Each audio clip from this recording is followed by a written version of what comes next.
Penyuluh eksponensial. Eksponensial. Eksponensial. Pertanian modern.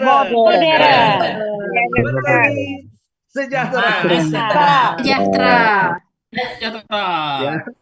Nanti Bapak Ibu sekalian, kalau ada acara-acara yang luar biasa dari Bapak Menteri Pertanian atau eselon 1 lainnya, kalau ada yel-yel seperti itu, langsung nancap di sini ya, bahwa penyuluh itu harus eksponensial, tidak biasa-biasa saja ya.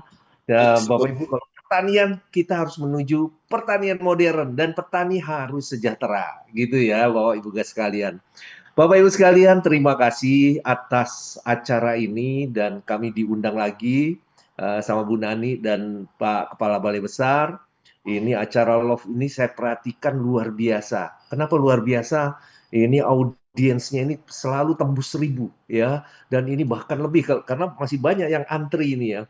Itu Bapak Ibu sekalian luar biasa. Saya semangat sekali di acara Love ini, luar biasa. Selamat kepada Bu Nani dan timnya. Ini sangat luar biasa. Semuanya hadir dari seluruh Indonesia untuk menyaksikan materi-materi yang disampaikan oleh narasumber, dan ini sangat bermanfaat untuk diseminasi kegiatan-kegiatan yang strategis dari Kementerian Pertanian. Salah satunya adalah bagaimana kita akan mengalihkan penyuluh dari daerah menuju ke pusat ya. Bisa di-share dulu materi saya? Silakan ya, Bapak Ibu sekalian. Saya ingin menyampaikan Bapak Ibu sekalian bagaimana peran penyuluh pertanian ke depan setelah pengalihan penyuluh ini ke pusat ya. Ini saya apakah sudah bisa dilihat Bapak Ibu sekalian? Sudah. Bisa diperbesar? Ya. Oke. Ini Bapak Ibu sekalian, saya sebelum menyampaikan bagaimana kondisi pengalihan penyuluh ke ke pusat, saya ingin mencoba untuk flashback sedikit ya. Apa sih latar belakang kenapa kok penyuluh-penyuluh Indonesia yang berada di daerah ini harus ditarik ke pusat ya, sehingga tadi harapan-harapan para penyuluh yang disampaikan di depan tadi itu bisa terwujud ya. Next. Bapak Ibu sekalian, apa yang disampaikan oleh Bapak Prabowo ya, ini juga perlu kita tahu semuanya bahwa pada pelantikan beliau ini pada tanggal 20 Oktober tahun 2024, beliau menyatakan bahwa saya telah mencanangkan bahwa Indonesia harus segera swasembada pangan dalam waktu yang sesingkat-singkatnya ya. Ini tidak waktu yang lama tapi waktu yang sesingkat-singkatnya. Kita tidak boleh bergantung dari sumber makanan dari luar ya. Beliau katakan seperti itu. Kita harus waspada. Dan ini bagaimana apakah kita bisa? Saya yakin dan teman-teman penyuluh semuanya dalam setiap apel pagi memberikan keyakinan yang luar biasa bahwa swasembada pangan itu dapat kita raih bersama. Next ya, Bapak Ibu sekalian, seperti ini apa yang dikatakan oleh Pak Prabowo bisa kita dengar semuanya. Saudara-saudara sekalian, saya telah mencanangkan bahwa Indonesia harus segera swasembada pangan.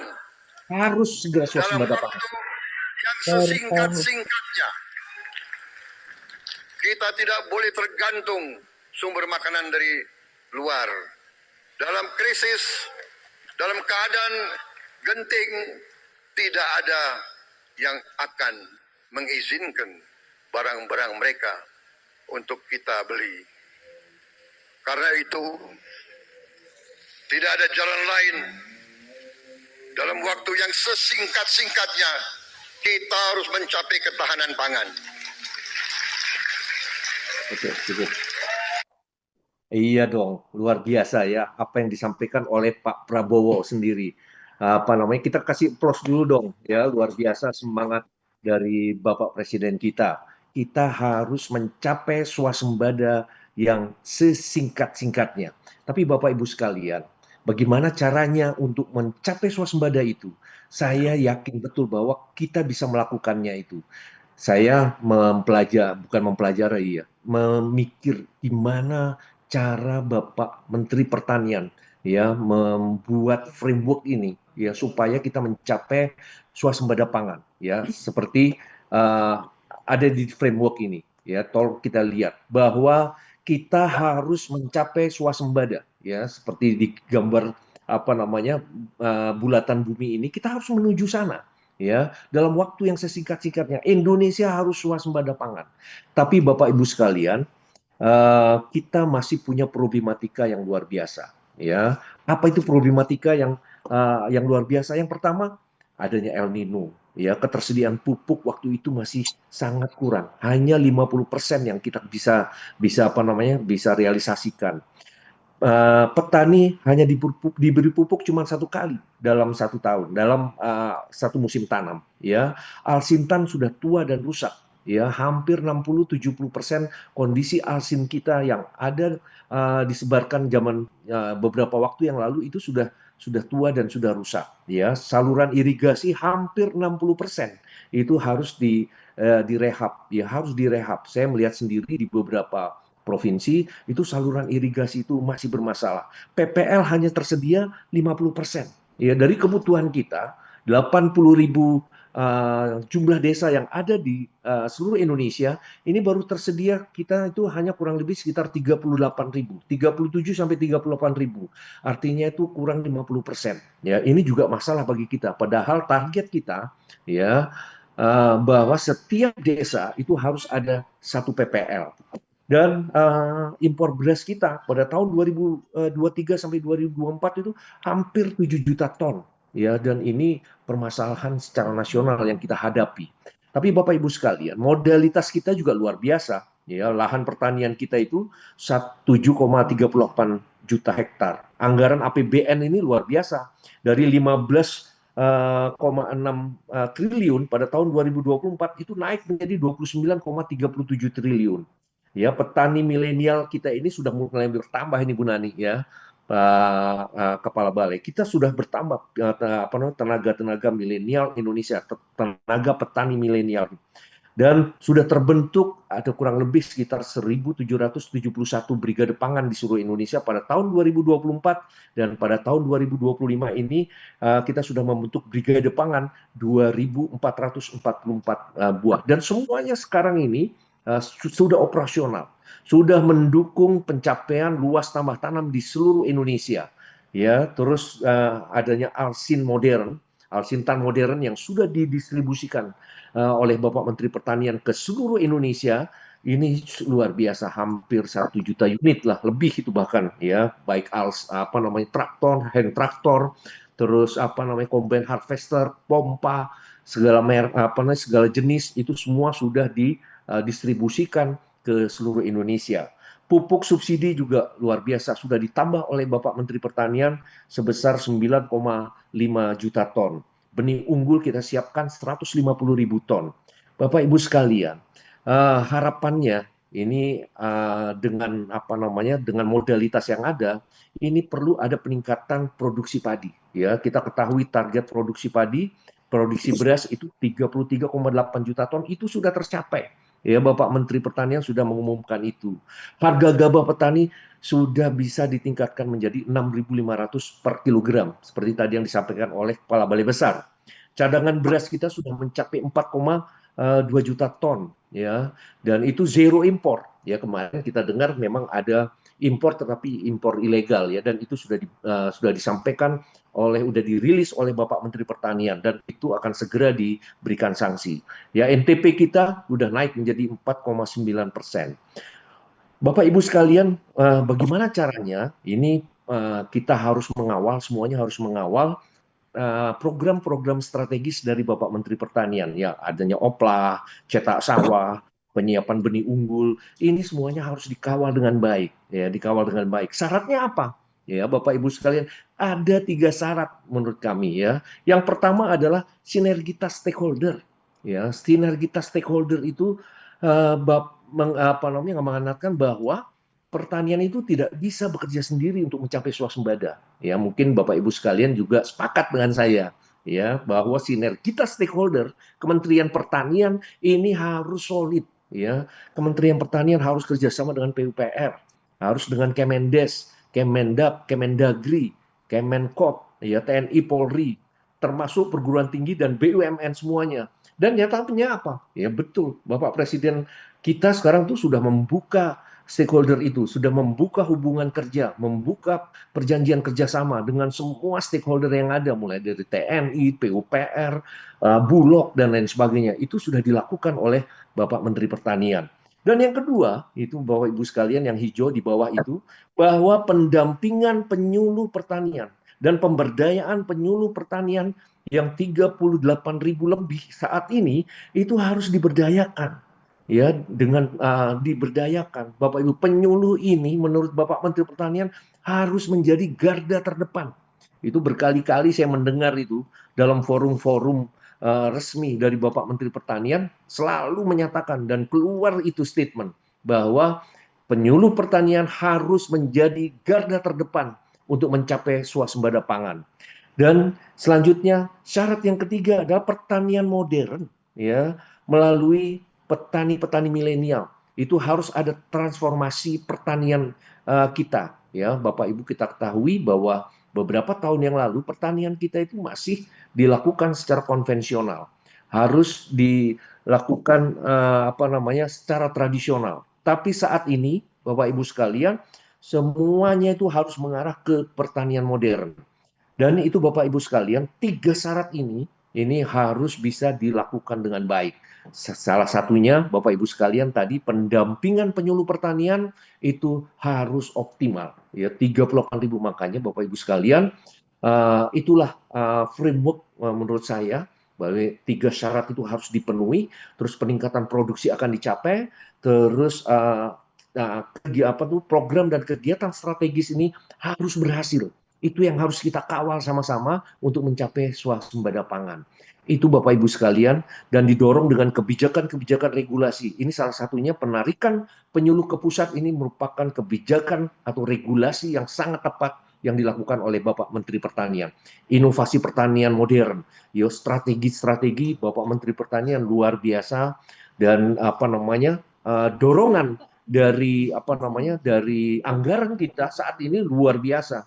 Ya, strategi anggaran juga diterapkan, inovasi pertanian modern juga diterapkan, kebijakan dan regulasi terkait dengan seluruh yang terkait dengan pertanian itu juga diterapkan, sehingga saya yakin Bapak Ibu sekalian, dan teman-teman juga pasti yakin, swasembada pangan tidak lama lagi, ya, tidak lama lagi akan berkumandang di seluruh Nusantara. Ya, itu Bapak Ibu sekalian. Ini Bapak kami ganti karena lur di sana. Oke. Terus bagaimana? Nanti biar Mas. Ya, next. Ya, Bapak Ibu sekalian. Jadi Bapak Ibu sekalian, sebelum saya masuk ke sistem penyuluhan ini, saya ingin mengingatkan atau menyampaikan bahwa sesuai dengan Inpres 3 tahun 2025, Bapak Ibu sekalian, terkait dengan pendayagunaan penyuluh pertanian dalam rangka percepatan swasembada pangan ini sudah digulirkan oleh Bapak Presiden Republik Indonesia. Instruksinya apa? Ya, instruksinya apa? Banyak yang bertanya instruksinya apa untuk pendayagunaan penyuluh pertanian ini. Yang pertama adalah aku ngidupin air, nanti tolong matiin. Ya, tolong, ini ada yang bocor ini, ngidupin air dulu ini. Ya, instruksi Presiden terhadap Menteri Pertanian bahwa harus mengalihkan penyuluh pertanian ASN di pemerintah daerah kepada Kementerian Pertanian dalam waktu yang sesingkat-singkatnya, Bapak Ibu sekalian. Dan yang kedua, selama proses pengalihan melakukan pendayagunaan penyuluh pertanian ASN pada Pemda provinsi dan kabupaten kota untuk mendukung percepatan swasembada pangan berkelanjutan. Artinya sekarang kita dalam proses itu untuk menuju pengalihan. Ini sudah di ujung tahun. Target Bapak Menteri Pertanian pada tanggal 1 Januari, Bapak Ibu sekalian, ya, ini kita harus sudah semuanya penyuluh-penyuluh yang ada di daerah sudah dialihkan dan bersatu dengan Kementerian Pertanian di pusat, ya. Pak Menteri Pertanian sering berseloroh juga gitu. Pak Made sebagai Kapuslus harus bisa memastikan tanggal 1 Januari seluruh penyuluh harus gajian dari pusat, ya Bapak Ibu sekalian. Artinya apa, Bapak Ibu sekalian? Kita harus siap semuanya, ya kita harus siap semuanya. Saya mengucapkan terima kasih kepada Biro OSDMA yang luar biasa menurut saya, ya untuk mengawal ini dari awal, ya sampai saat ini terus secara konsisten untuk mengawal ini.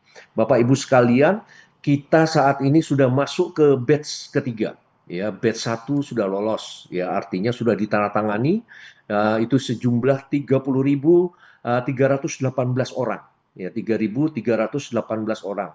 Dan yang kedua, batch kedua ini juga sudah lolos juga sebesar 4.037 orang, ya 37 atau 39 orang. Ini juga sudah dikerjakan. Nah, kita tinggal menunggu batch ketiga ini, ya batch ketiga ini katanya Bukaro adalah batch yang apa namanya, yang banyak sekali permasalahannya.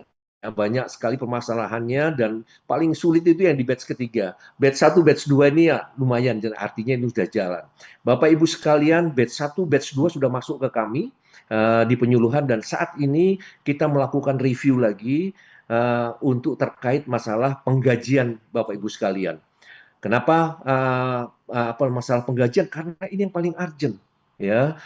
Bapak Ibu sekalian, Bapak Menteri minta pada tanggal 1 Januari tidak boleh ada yang tidak gajian. Untuk itu kita siapkan. Ya, kami sekarang telah menggodok itu. Kita terus melakukan review terkait dengan data-data itu supaya tidak ada yang ketinggalan, supaya tidak ada kesalahan. Karena ada satu kesalahan saja, Bapak Ibu sekalian, semuanya ini akan terganggu. Semuanya akan terlambat semuanya. Tapi dalam kesempatan kali ini saya juga mohon maaf. Mungkin saja nanti pada tanggal 1 Januari ada yang tidak bisa gajian karena memang ada yang perlu dilakukan pembenahan datanya. Mungkin mudah-mudahan dalam bulan Januari ini semuanya bisa, ya. Tapi kita usahakan 100% bisa gajian, Bapak Ibu sekalian. Inilah Bapak Ibu sekalian yang kita sedang lakukan itu. Kita menunggu tinggal batch ketiga yang terakhir ini. Terus selanjutnya apa yang kita lakukan? Ya, tadi ada 3 hal yang sangat krusial, ya dalam pengalihan penyuluhan ini. Yang pertama mengenai masalah gaji ini, ya karena gaji ini sangat penting dan ini potensi atau banyak risiko-risiko yang akan muncul nantinya untuk masalah penggajian. Yang kedua mengenai masalah kelembagaannya. Nanti seperti apa kelembagaannya, Bapak Ibu sekalian? Nanti tadinya kita akan membuat UPT di masing-masing daerah, ya. Tapi itu sulit sekali, bukan sulit, tapi membutuhkan waktu yang cukup lama, ya untuk itu. Tapi akhirnya menurut Pan RB dan setelah diskusi dengan kami, diskusi dengan Biro OSDMA, kita akan menempatkan KLC dan Katimker nanti itu di provinsi. Dan kita sudah tetapkan lokusnya atau CWS-nya, co-working space-nya itu berada di BRMP. Ya, di BRMP kita sudah punya sekarang, BRMP ada 38 provinsi yang ada BRMP-nya, nanti kita akan lekatkan di sana supaya mampu untuk mengkoordinir teman-teman kita di daerah masing-masing, ya di daerah masing-masing. Dan nanti di kabupaten juga ada ketua timkernya di sana, dan nanti di BPP ini kita harus berdayakan juga. Di BPP akan tetap ada koordinator BPP-nya di sana. Itu Bapak Ibu sekalian untuk masalah kelembagaannya. Terus Bapak Ibu sekalian tadi juga mengenai masalah BPP, ya masalah BPP ini menjadi PR kita semuanya. Karena apa? Dari 5.800 BPP yang ada di Indonesia, kami sudah identifikasi, ya, supaya BPP kita ini tidak boleh dialih fungsikan, ya. Karena apa? Itu instruksi Presiden, ya, nomor 3 tahun 2025 itu instruksi Presiden bahwa BPP kita yang ada di daerah itu tidak boleh dialih fungsikan beserta sarana yang ada di sana, mulai dari motor, mulai dari laptop, komputer, dan lain sebagainya. Itu tidak boleh dialihfungsikan, tidak boleh dipindah tangankan, ya. Untuk itu Bapak Ibu sekalian, saya selalu mengingatkan di dalam apel-apel pagi. Setiap apel pagi jam 7.30 saya selalu katakan bahwa jaga rumah kita. Rumah kita itu yang mana? Ya BPP itu. Rumah penyuluh pertanian itu ada di BPP. Ya, ada di BPP. Mudah-mudahan Bapak Ibu sekalian tidak ada BPP-BPP kita yang dialihfungsikan untuk fungsi-fungsi lain. Tapi Bapak Ibu sekalian pun demikian, masih ada juga kita kecolongan di beberapa kabupaten, itu ada beberapa BPP kita yang sudah saat ini sudah dicoba-coba untuk dialihfungsikan sebagai puskesmas, sebagai kantor polisi, sebagai apa namanya kantor-kantor yang lain ya seperti itu. Makanya kami langsung tegur, kami diskusi dengan pemerintah daerah supaya ini dihentikan karena itu adalah instruksi presiden. Kemarin kami kedatangan tamu dari BPKP, Pak. Ya, kami dari BPKP untuk melakukan evaluasi dan pengawasan terkait dengan BPP. Ya, terkait dengan BPP yang ada di seluruh Indonesia. Ya, beliau sudah minta data kami untuk identifikasi BPP-BPP mana. Ini lokasi-lokasi di masing-masing daerah tempat BPP-nya, ya kondisinya seperti apa. Itu sudah dipetakan. Nanti itu akan dievaluasi dan itu nanti akan disampaikan kepada Presiden terkait dengan implementasi kebijakan yang dikeluarkan oleh Presiden yaitu nomor 3 tahun 2025. Itu Bapak Ibu sekalian hal-hal yang telah kita siapkan, termasuk kita apa namanya mempersiapkan terkait dengan apa namanya kebijakan-kebijakan mengenai rancangan Perpres pembagian kewenangan terkait dengan penyuluh pertanian antara pusat, provinsi dan kabupaten.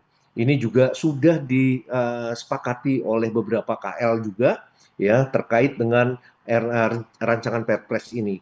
Tinggal kita menunggu apa namanya dispo dari Kementerian Keuangan ya Pak Purbaya supaya ini segera ditandatangani sehingga ini nanti akan selesai dan nanti kita akan apa namanya detilkan lagi melalui pedoman-pedoman juklak-juklak di juknis-juknis untuk memperkuat apa namanya rancangan Perpres ini. Itu Bapak Ibu sekalian yang apa namanya yang telah kita lakukan selama ini. Dan oh ya, saya ingin apa namanya flashback lagi Bapak Ibu sekalian, Bapak Presiden kita ternyata luar biasa dan memberikan perhatian yang sangat luar biasa kepada penyuluh ini, Bapak Ibu sekalian. Apa buktinya? Ya sekarang penyuluh itu sudah mulai disiapkan ya, semua sarana prasarana, termasuk motor. Ya, mungkin teman-teman yang ikut serta dalam apa namanya acara Love ini juga sudah ada yang menerima motor. Itu ada kurang lebih sekitar 700 motor yang sudah kita rilis untuk tahun ini dan tahun depan itu kurang lebih sekitar 10.000 ya 10.000 motor yang akan kita berikan melalui Bapak Menteri Pertanian kepada semua penyuluh-penyuluh yang ada di seluruh Indonesia. Tentunya memang ini tidak cukup ya. Banyak juga yang komentar ya di TikTok ini kok cuma 10.000 ya itu kekuatan anggaran APBN kita. Kita lakukan secara bertahap ya Bapak Menteri ya Bapak Ibu sekalian. Kita lakukan secara bertahap. Mudah-mudahan ini akan didengar oleh pemerintah supaya ini semua penyuluh 38.000 ini semua dapat kebagian. Syaratnya apa Bapak Ibu sekalian? Syaratnya adalah kita akan melakukan penilaian kinerja pada Bapak Ibu sekalian ya melalui laporan Epuslu, Emonef terkait dengan LTT, Oplah, Brigade Pangan dan lain sebagainya termasuk apa namanya apel pagi ya.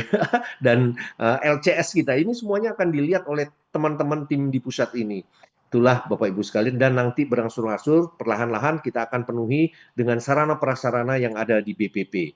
Itu Bapak Ibu sekalian. Sekarang sistem penyuluhan pertanian ke depan seperti apa? Ya, apa yang harus kita siapkan? Yang pertama adalah mengenai masalah kelembagaannya.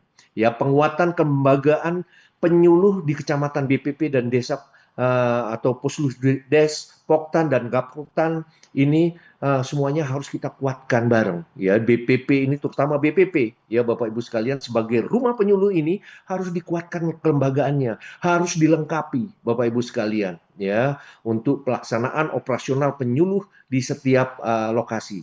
Dan yang kedua ketenagaan. Ya, ini fungsi ketenagaannya sangat sentris ya, penyuluh pertanian, ASN, PNS, dan P3K, penyuluh pertanian swadaya, penyuluh pertanian swasta. Ini semuanya harus berkolaborasi dengan baik untuk untuk operasional di lapangan.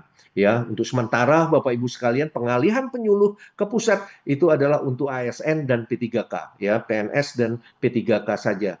Ya, untuk yang THL ini mudah-mudahan secara bertahap nanti Bapak Ibu sekalian akan kita pikirkan bareng, ya. Kita akan usulkan lagi ke Menpan RB supaya ini nanti bisa tertarik pada periode berikutnya atau tahun-tahun berikutnya.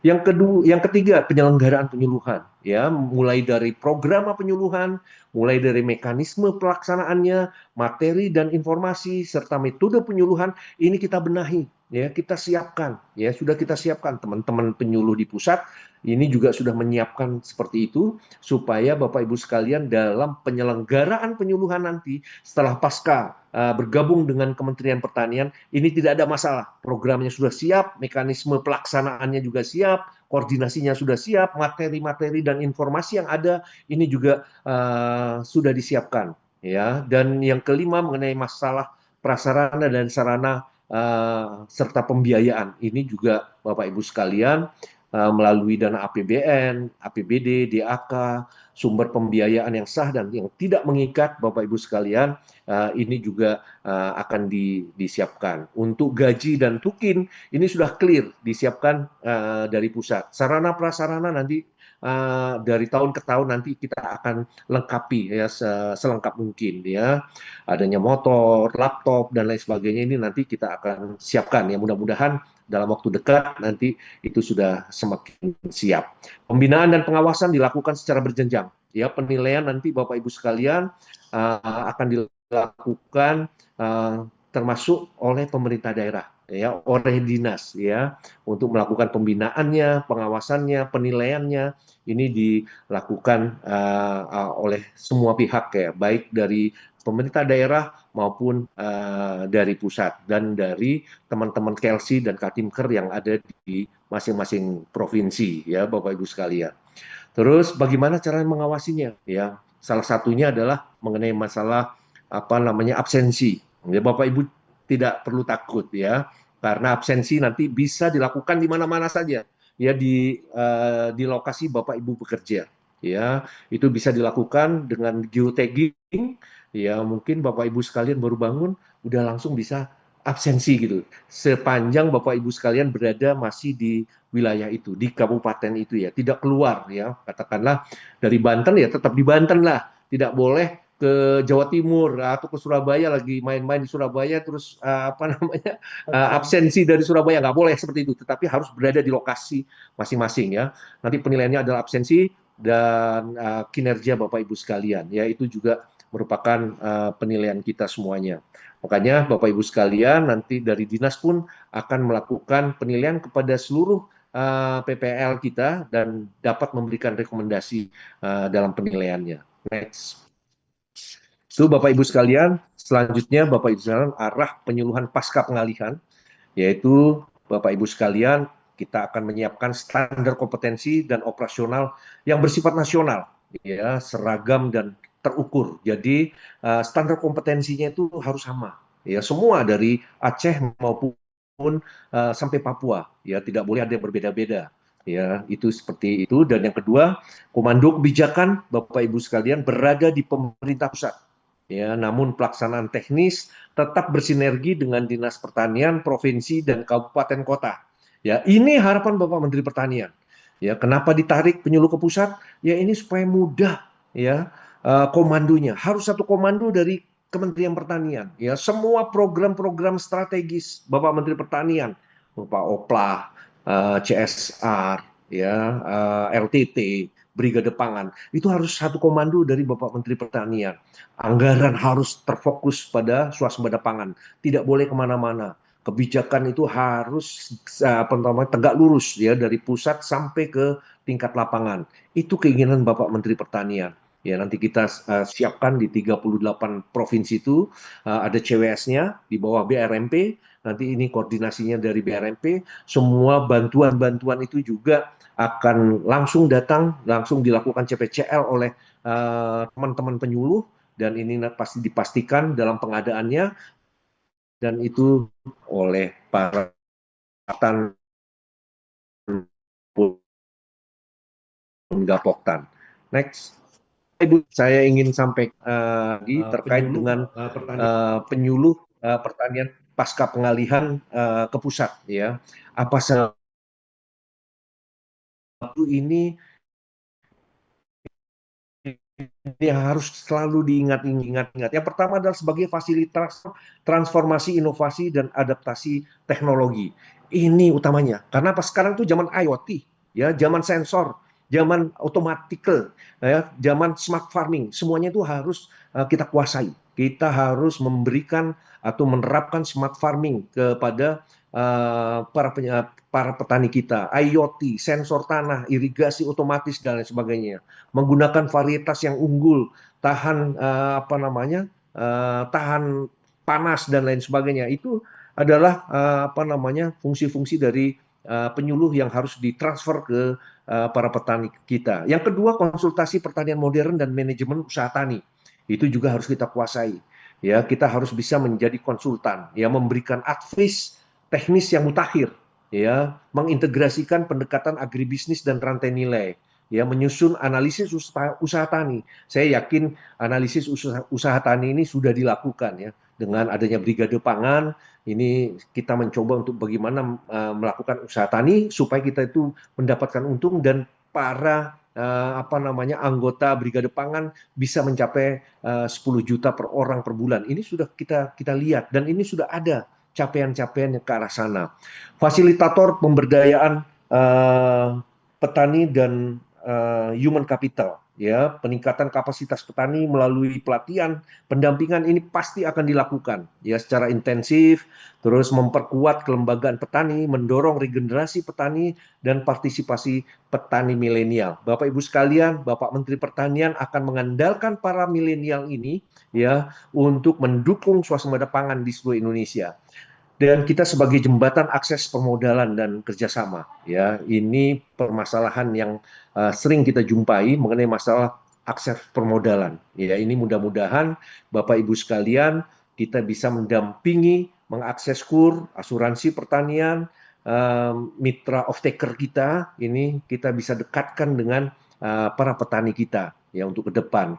Terus penghubung pusat, daerah, dan petani. Ya, ini juga kita sedang godok juga mengenai masalah hubungan pusat, daerah, dan petani ini. Nanti di dalam perpres kita, permentan kita, nanti kita akan siapkan hubungan atau tata hubungan kerjanya antara pusat, daerah, dan petani. Penggerak Balai Penyuluhan Pertanian. Bapak Ibu sekalian harus menjadi penggerak, harus menjadi pengawal Balai Penyuluhan Pertanian, yang menguatkan peran dan fungsi BPP. Rumah kalian adalah di BPP. Semua harus tersentral di BPP, ya, inovasi harus di BPP, ya. Koordinasi harus dilakukan di BPP. Ini adalah hal-hal yang sangat urgent di lapangan. Untuk itu Bapak Ibu sekalian, pengelolaan dan pemutakhiran data pertanian harian maupun real time ini juga harus dikuatkan melalui Balai Penyuluhan Pertanian. Dan yang ketujuh, penyuluh pertanian itu adalah agen ketahanan pangan dan adaptasi perubahan iklim, ya, mengenai edukasi dan mitigasi terhadap adaptasi perubahan iklim. Ini juga perlu kita sampaikan kepada para petani, ya.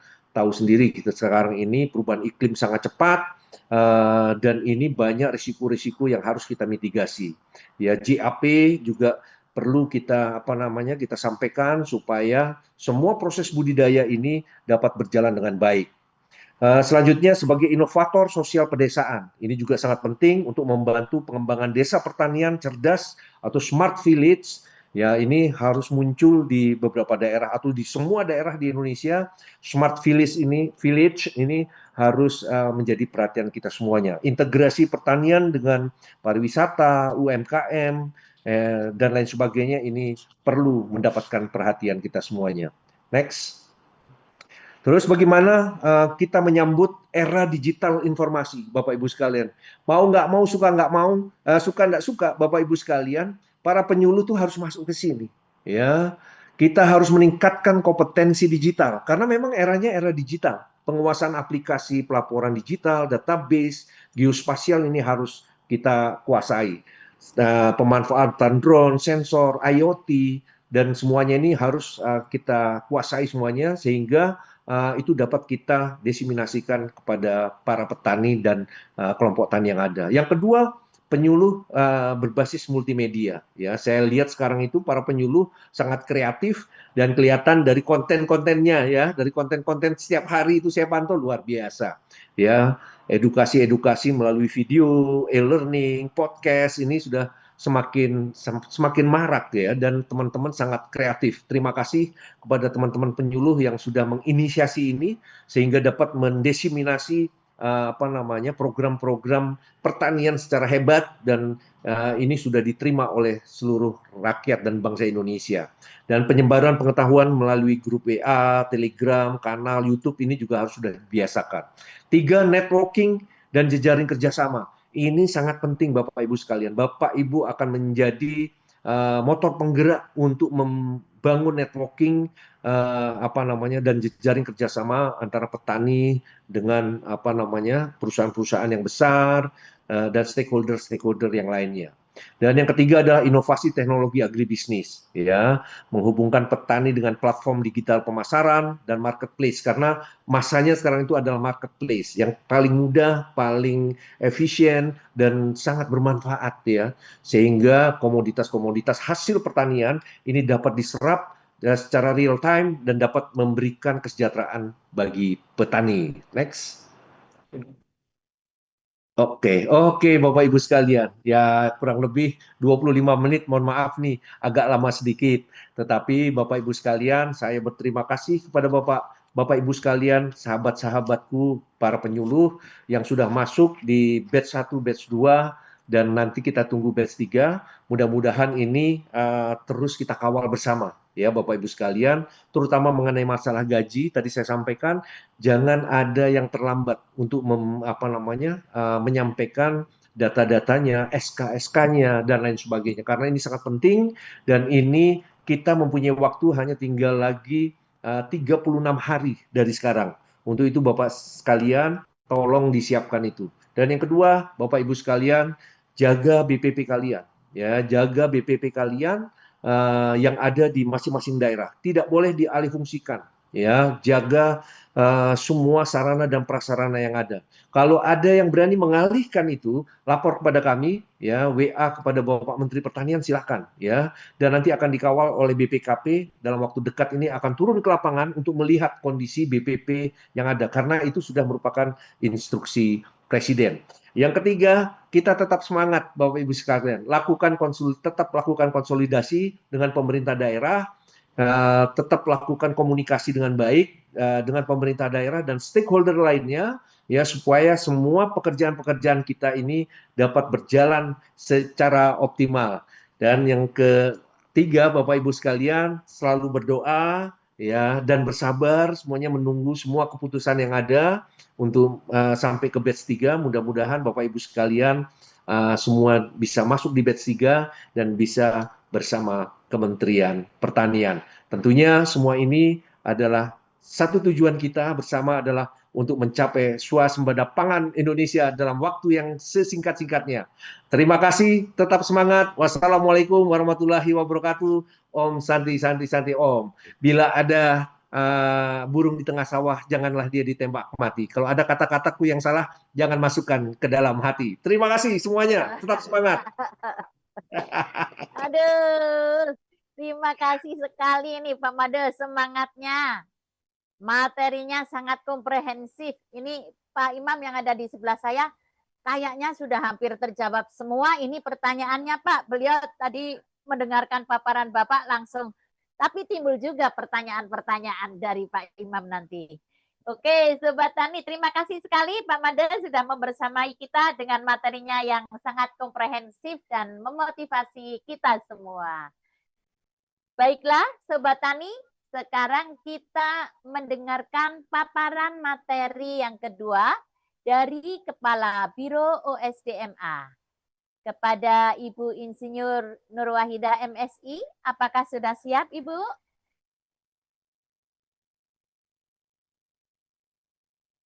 Halo, Assalamualaikum Ibu. Waalaikumsalam, Bu Nuni, Bapak, izin Pak, Imam. Pak Imam. Apa kabar? Semoga semuanya sehat walafiat.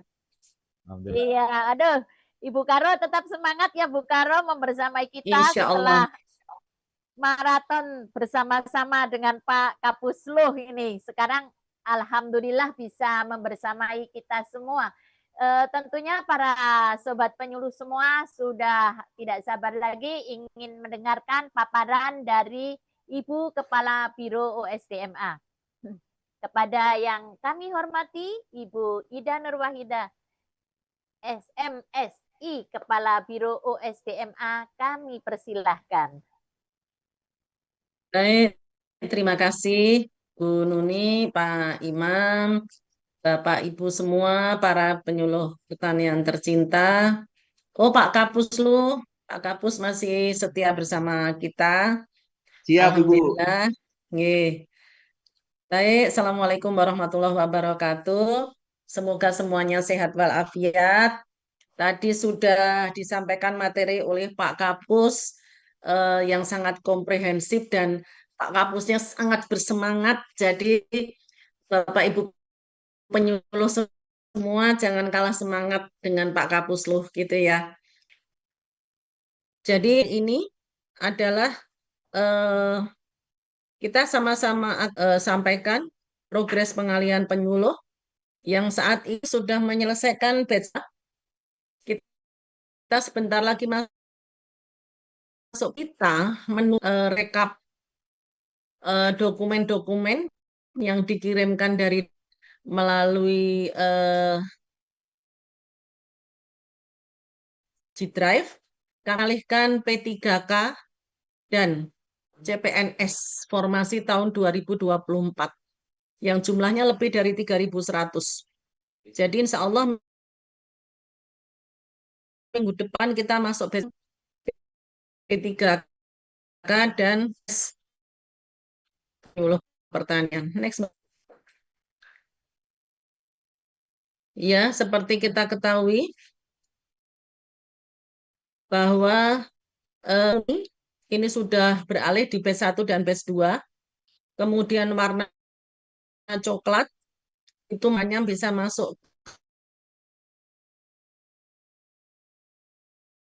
ke batch 3.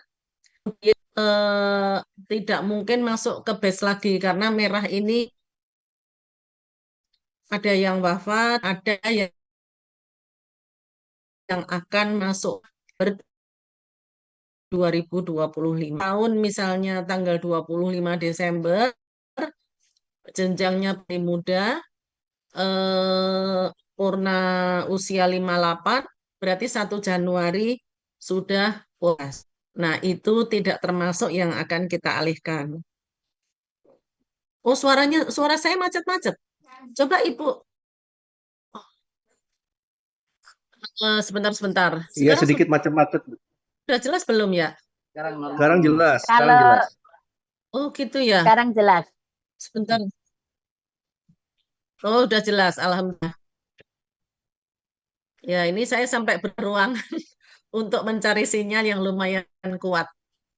Oke, nanti macet-macet Bu Nuli tolong ya di info. Iya. Oke. Jadi yang warna kuning ini sudah kita tindak lanjuti dengan pengalihan batch 2. Kemudian untuk plat sisir mana yang bisa masuk dan mana yang tidak tergolong penyuluh gitu ya. Yang warna merah tidak kita alihkan karena warna merah ini ada yang sudah wafat, kemudian ada yang sudah pensiun dan ada yang menjelang pensiun. Contoh, kalau kelahiran 20 Desember, besok usia 58, jenjangnya penyuluh ahli muda. Nah, berarti per 1 Januari sudah tidak lagi ke kantor gitu ya, sudah PNS. Masih macet-macet kah? Oke. Eh, Berarti yang bersangkutan tidak ikut kita alihkan. Gitu ya, Bapak Ibu. Next, Mbak Cece. Nah, ini progres per hari kemarin, tanggal 25 November 2025. Batch 1 sudah kita alihkan 30.318. SK pengalihan sudah terbit. Batch 2 4.037. SK pengalihan sudah terbit. Kemudian sambil menunggu dokumen untuk batch 3 selesai atau terkirim semua, kami saat ini sedang proses mengalihkan CPNS dan P3K formasi 2024 yang baru tahun ini masuk sejumlah 1.448 untuk CPNS dan 1.647 untuk P3K. Jadi total 3.095. Insya Allah minggu depan kita sudah akan mulai dengan batch 3 ya Bapak Ibu. Jadi sambil menunggu dokumen, kita tidak buang waktu, kita alihkan P3K dan CPNS formasi tahun 2024. Jadi sampai dengan akhir November ini, proyeksi pengalihan penyuluh pertanian Pemda ke Kementan itu jumlahnya sekitar 37.450. Adapun untuk batch 3 akan mulai kita proses di awal Desember, jadi minggu depan sudah, sekarang tanggal berapa ini? 2, ya berarti minggu depan sudah 26. Desember ya. Oke. Minggu depan sudah akan kita proses masuk batch 3. Jadi sekarang posisi yang sudah terproses di kami 37.450. Gitu ya, Bapak Ibu. Nah, batch 3 yang masuk, kami sudah mulai identifikasi yang masuk di batch 3 itu sekitar 266, sisa dari batch 1 dan 2 yang bermasalah, plus beberapa yang masuk melalui IMUT. Kan kemarin kita buka IMUT selama sekitar 5 hari untuk memberi kesempatan Bapak Ibu, misalnya dari pelaksana akan ke penyuluh, atau dari eselon 3 yang dulunya penyuluh, balik lagi ke penyuluh. Nah, itu kita beri kesempatan sampai dengan tanggal 19 November kemarin untuk input data di aplikasi imutasi BKN. Setelah itu, kita tunggu dokumen penguatnya dalam bentuk SK, dalam bentuk SK pembebasan, SK pengangkatan awal, kemudian SK terakhir sebagai struktural, kelengkapan SK dalam link Google, nanti masuk ke dikirimkan ke tim kami daerah. Jadi jangan orang per orang, tapi dikompilasi per daerah. Misal dari Wonosobo ada 4 orang misalnya struktural yang masuk. Nah, itu 4-4-nya dikirim dalam satu link kepada kami. Karena kami sudah ada LO khusus untuk menjadi penghubung antara pusat dengan daerah. Next.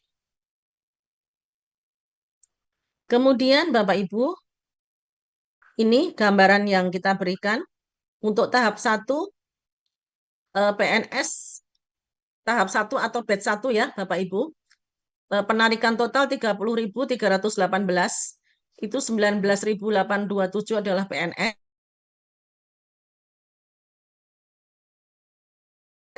10.000 saat ini kami sedang proses penandatanganan kontrak kerja P3K di tahap 1. Jadi 10.000 ini sekarang sedang proses penandatanganan. Nah, itu bisa dibayangkan itu 2 rangkap 2 tanda tangannya kali 10.000 itu sudah berapa rem kertas yang kita gunakan gitu ya Bapak Ibu. Kemudian untuk tahap 2 4.037 pengalihan 740 PNS, dan 3.297 P3K. Untuk P3K, tahap 2, konsep kontrak sudah mulai kita distribusikan. Jadi kami berbagi tugas dengan tim Pak Kapuslu. Kami yang menyusun kontrak, tim Pak Kapuslu yang menyebarluaskan atau mendistribusikan. Kemudian pengiriman kontrak yang sudah ditandatangan dan bermeterai itu dikirim lagi ke Puslu. Nanti akan ada verbal pertama di mereka, kemudian dikirim kami untuk verbal kedua, kemudian naik ke kami untuk tanda tangan kontrak. Jadi kontrak ditandatangani oleh Kepala Biro, Organisasi, dan SDMA, kami sendiri dengan para penyuluh P3K. Gitu ya, Bapak Ibu. Jadi sekarang semuanya sudah berproses. Kemudian pada saat minggu ini selesai, penarikan CASN 2024, CPNS 1448, P3K 1647, nanti kami juga akan menyiapkan kontrak kerja untuk 1647 ini. Nah, nanti kami kirimkan dengan cara yang sama. Jadi untuk Bapak Ibu yang mungkin P3K belum terima kontrak, nggak perlu gelisah. Wah, ini gimana kok saya belum? Ditunggu saja. Apalagi kalau Bapak Ibu termasuk di tahap 2. Memang tahap 2 kontraknya baru mulai akan dikirim. Sedangkan untuk CASN, menunggu selesai pengalihan dulu, baru kontrak akan kita kirim. Jadi mungkin sekitar awal Desember, itu kontrak sudah mulai kita kirimkan. Gitu ya, Bapak Ibu. Jadi, kita belum menghitung batch 3, itu PNS yang dialihkan sekitar 22.015, P3K yang dialihkan sekitar 15.435. Jadi total 37.450 ditambah dengan nanti tahap 3 atau batch 3 yang dialihkan. Karena sekarang masih on proses, kami belum bisa menyampaikan berapa banyak jumlahnya. Secepatnya nanti akan kita informasikan kepada Bapak Ibu semua. Next, Mbak Cici. Nah, ini pernah kami sampaikan ini per provinsi. Next, yang ini cepat saja nggak apa-apa. Ini yang batch 1 ya, per provinsi. Nah, ini batch 2 yang sudah terbit SK pengalihan. Lanjut. Nah, ini CPNS untuk formasi 2024. Total 1448. Next. Ini untuk P3K. Total 1647. Jadi untuk CPNS, nanti begitu sudah pindah ke Kementan, kami harapkan yang belum mengikuti diklat dasar, belum memiliki sertifikat diklat dasar, segera di listing. Pak Kapuslu mohon bantuan untuk CPNS yang belum mengikuti latsar agar segera di list supaya tidak lebih dari semester 1 tahun 2026 dapat diselenggarakan pelatihan dasar di Kementerian Pertanian secara online. Jadi kami minta bantuan Puslu untuk awal tahun nanti segera mendata CPNS yang belum latihan dasar supaya penetapan 100% PNS-nya tidak tertunda. Karena kalau belum mengikuti latihan dasar, belum bisa ditetapkan 100% PNS. Gitu ya, Bapak Ibu. Next. Ya, ini batch 2, residu batch 2. Ini beberapa yang masih bermasalah, sudah sedikit, tapi harapan kami ini tuntas ya. Ini tuntas, jadi misalnya tidak ada berkas pendukung. Dan di situ datanya terdeteksi sebagai pelaksana atau staf. Nah, contoh Bapak Ibu, ini yang terbaru nih, kasus masuk ke kami. Ada di situ jabatannya penyuluh pertanian perkebunan. Nah, ini bukan penyuluh pertanian. Jadi kalau ciri-ciri, ada yang tanya ke saya, Bu, ciri-ciri kalau dia fungsional yang dialihkan itu yang bagaimana? Yang memiliki jenjang jabatan. Kalau penyuluh pertanian sebutannya tapi tidak ada jenjang jabatan, maka dia berarti bukan penyuluh fungsional. Gitu ya, ini penting sekali. Nah, kemarin yang Kasusnya penyuluh pertanian perkebunan, kenapa kami tidak dialihkan? Kalau penyuluh pertanian perkebunan itu bukan fungsional, kecuali penyuluh pertanian ahli pertama, penyuluh pertanian ahli muda, penyuluh pertanian terampil, penyuluh pertanian mahir, penyuluh pertanian penyelia, penyuluh pertanian pemula. Ini penyuluh pertanian. Jadi Bapak Ibu harus hati-hati pada saat updating data di si ASN. Kenapa? Karena pada saat kita ngetiknya, oh udah saya yang penting penyuluh pertanian, itu hati-hati, itu bisa tidak terdeteksi sebagai pejabat fungsional, gitu ya. Nah ini data yang masih akan kita masukkan di batch 3, di Alor ada 3, di Nagekeo ada 1, di Nias ada 2, Nias Barat 1, Pak Barat masih 11, Paniai masih 11, Pasir 10, di mana lagi nih Bovendigul 10. Ini yang banyak di Jaya Wijaya 35, Yapen 44, Kero masih 2, Kepulauan Selayar masih 1.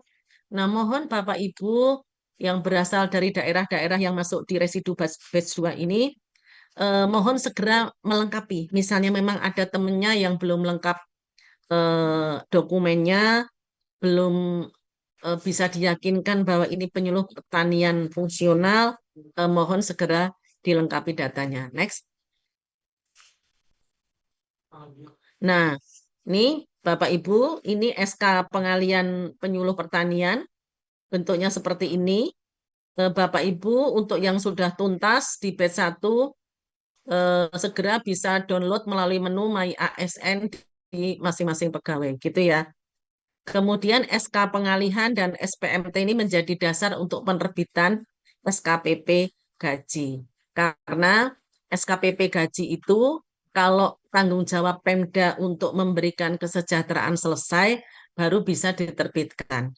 Khawatirnya kalau SKPP terbitnya sekarang, gaji 1 Desember nggak bisa dibayarkan gitu ya. Jadi SKPP gaji itu terbitnya setelah semua kewajiban Pemda selesai dibayarkan. Seperti contoh, kalau di kami nih, Tukin Desember, itu kan kalau namanya tunjangan kinerja itu kerja dulu sebulan baru dibayar bulan depan. Tapi khusus kinerja Desember, itu tukinnya sudah dibayarkan duluan. Misal kinerja Desember itu harusnya dibayar tukin di Januari. Tapi khusus karena penutupan anggaran di akhir tahun, untuk kinerja Desember, tukinnya dibayar Desember utuh. Nanti kalau bulan Januari, di situ direkap ternyata Desember misalnya saya ada terlambat datang ke kantor, potong tukin, nggak masuk izin misalnya potong tukin. Nah, itu nanti ditagihkan di pembayaran tukin bulan Februari. Gitu ya, Bapak Ibu. Jadi, kalau misalnya TPP Desember sudah terbayar, gaji Desember terbayar, semua uang makan terbayar, Desember sudah tuntas, baru terbit SKPP gaji. Itu Bapak Ibu semua. Ini salah satu contoh dari SK pengalihan. Apa namanya? Nanti kita buka sesi tanya jawab. Oh ya, sorry, satu lagi. Ini satu lagi titipan Pak Karo Keuangan. Jadi tahapan penyelesaian data gaji penyuluh pertanian yang dialihkan.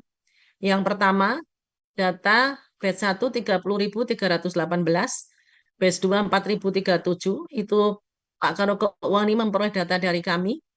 Kemudian seluruh pegawai batch 1 yang belum mengisi link form gaji, dan batch 2 yang 4.037, itu silakan sama-sama mengisi data dari link ini. HTTPS, SID, penyuluh Kementan per provinsi. Nanti Bapak Ibu klik sesuai provinsinya Bapak Ibu. Akan mulai dibuka dari tanggal 23 sampai 30 November. 30 November itu hari Minggu Bapak Ibu ya. Jadi tolong kalau pengisian bisa dilakukan hari ini atau besok paling lambat Jumat, diupayakan Jumat sudah selesai. Kenapa? Karena pada saat Bapak Ibu cepat mengisi, tim dari keuangan juga cepat verbal, gitu ya. Jadi begitu data masuk verbal, begitu data masuk verbal. Kalau ngisinya terlambat, nah, verbal sudah ditutup. Nah, itu nanti kan bermasalah. Gitu ya. Jadi mohon disegerakan. Kalau misalnya loadnya sedang padat, kemudian waduh kok susah masuk ini, susah masuk link. Ya nanti sabar ditunggu 1 jam. Atau Bapak Ibu mungkin nunggu trafficnya sepi bisa tengah malam sambil sholat tahajud gitu ya. Jadi sambil sholat tahajud mengisi isian gaji. Biasanya kalau malam itu kan traffic lalu lintas yang masuk ke link itu sepi. Jadi Bapak Ibu leluasa mengisi tidak rebutan akses gitu ya. Kemudian untuk permintaan kopi data ADK dari BPKAD, dari seluruh Pemda masuk ke link yang nomor 3. Gitu ya. Bapak Ibu di SID penyuluh Kementan. Yang keempat, Pemda menerbitkan SKPP gaji untuk selanjutnya disampaikan ke Kementan setelah gaji bulan Desember terbayarkan ke pegawai. Jangan sampai masih ada kewajiban Pemda terkait keuangan belum terbayar, tapi SKPP-nya udah terbit. Nah, ini bisa terhambat untuk pembayaran tadi terkait dengan keuangan. Itu Bapak Ibu, terima kasih. Mungkin ini yang dapat kami sampaikan. Selanjutnya, Bu Nuni, kami kembalikan waktu ke Ibu. Semoga nanti masih cukup bantu untuk kita diskusi. Terima kasih. Mohon maaf bila ada yang kurang berkenan. Assalamualaikum warahmatullahi wabarakatuh. Waalaikumsalam warahmatullahi wabarakatuh. Terima kasih sekali Ibu Kepala Biro USDMA, Ibu Nur Wahidah MSI. Ini paparannya sudah sangat komprehensif sekali, bisa menjelaskan kepada kita semua bagaimana posisi batch 1, batch 2, kemudian bagaimana tindak lanjutnya ini ya. Terima kasih sekali Ibu. Mari kita lanjut ya ke sesi diskusi. Ini untuk yang pertama ini saya beri kesempatan kepada penyuluh yang di samping saya, Bapak Imam Hanafi, penyuluh dari Kota Bogor. Beliau masuk juga ke pengalihan yang ke pusat. Ini Pak Imam, setelah mendengarkan paparan tadi dari Bapak Kapus Ruhtan, kemudian Ibu Kepala Biro OSDMA, tadi sudah mulai mencatat ya Pak ya. Sudah banyak yang terjawab juga pertanyaannya ya dari paparan. Tapi mungkin ada pertanyaan-pertanyaan yang masih mengganjal di hati Bapak, mungkin bisa ditanyakan baik kepada Bapak Kapusruh atau kepada Ibu Karo OSDMA. Monggo Pak Imam. Baik, terima kasih Bu Nuni. Assalamualaikum warahmatullahi wabarakatuh. Yang terhormat Bapak Kepala Pusat Penyuluhan, Ibu Kepala Biro USDMA, Bu Nuni, dan Bapak Kepala Balai Besar mungkin kalau masih ada ya. Dan Bapak Ibu sekalian, izinkan saya Imam Hanafi, penyuluh pertanian Kota Bogor. Saya di P3K Ibu. Tadi yang kalau kita simak semangatnya Pak Kepala Pusat luar biasa, Bu Nuni ya. Jadi sudah mulai tercerahkan pada kesempatan sore hari ini. Kami sebetulnya juga banyak titipan ini Bapak Ibu sekalian dari beberapa teman-teman di daerah terkait dengan acara pada siang sore hari ini. Yang pertama kami semua mengucapkan terima kasih kepada Bapak Presiden, Bapak Menteri Pertanian, Ibu Kepala Badan SDM, Pak Kapuslu dan semuanya yang telah memberikan kesempatan bagi kami semuanya untuk mendukung swasembada pangan sehingga kami ditarik ke pusat. Jadi satu komando, satu tujuan untuk terwujudnya swasembada pangan. Kemudian dalam pelaksanaan di lapangan kami juga mendukung tadi beberapa pelaporan baik LDT atau diseminasi, kemudian juga termasuk dengan pengawalan program dari pemerintah baik pusat ataupun daerah. Nah, dari proses di bulan Oktober, November, Desember ini kami pasti masih banyak sekali pertanyaan bagaimana sih nanti setelah kami 1 Januari 2026 bergabung di Kementerian Pertanian. Ini yang masih menjadi banyak pertanyaan di daerah Dan alhamdulillah tadi setelah mendengarkan penyampaian dari Bapak Kepala Pusat, ini sudah mulai tercerahkan. Jadi tadi sudah termasuk detail sekali Pak Kepala Pusat menyampaikan, termasuk nanti akan ada peraturan-peraturan tambahan untuk terkait dengan kelembagaan atau tata hubungan kami nanti di pelaksanaan di lapangan. Ada beberapa pertanyaan terkait posisi penyuluh pertanian ini sampai saat ini kan masih polivalen, Bu Nuni ya. Jadi polivalen ini istilahnya multitalenta. Jadi apapun juga bisa gitu istilahnya. Nah, ini yang apa istilahnya biasanya keberadaan penyuluh itu dibutuhkan tidak hanya dari pusat tapi sampai ke daerah, bahkan sampai kegiatan-kegiatan organisasi apa istilahnya seperti PKK, seperti kegiatan yang lain pun juga dilibatkan. Saya yakin di penyuluh-penyuluh pertanian di Indonesia pun dilibatkan itu. Nah, terkait dengan nanti di Januari 2026 ada beberapa pertanyaan mungkin yang pertama terkait dengan kelembagaan.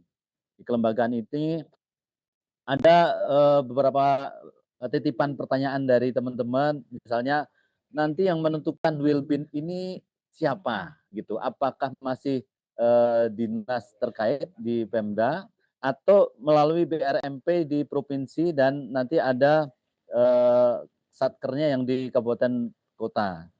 Ini yang masih karena nanti semangatnya Pak Menteri sampai saat ini kan luar biasa nih ya. Jadi kami nanti di 1 Januari atau 2 Januari itu sudah mulai gaspol juga gitu. Jadi terkait dengan pembagian wilayah binaan ini.